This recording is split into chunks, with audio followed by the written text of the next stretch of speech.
खामगाव शहरातील व अकोला येथील सुमारे 40 भाविक वैष्णोदेवीच्या दर्शनासाठी जम्मू येथे गेले होते।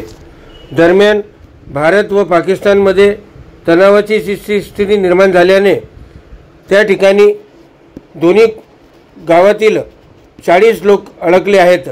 त्यामध्ये 13 लहान बालकांचाही समावेश आहे।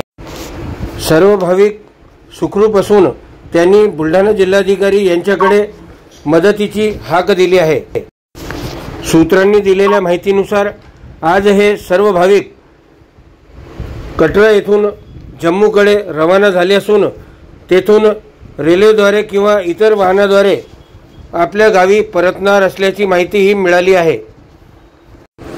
या 40 भाविकांमध्ये चौधरी, हागे, कराळे, शेगोकार, पानझाडे व खेडकर तसेच पराते या कुटुंबियांचा समावेश आहे। कुटुंबियांनी माध्यमांना व्हिडिओ पाठवून मागणी केली आहे। आम्ही अकोला ते खामगाव येथील 30 ते 35 लोक कटरामध्ये अटकलेला आहे। 2 दिवस झाले आम्ही इथे आहे।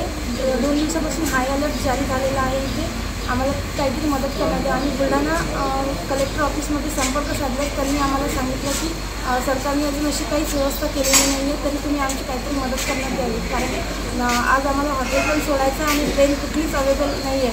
कुठल्याच ट्रेनचं तिकीट पण आम्हाला मिळत नाही आहे।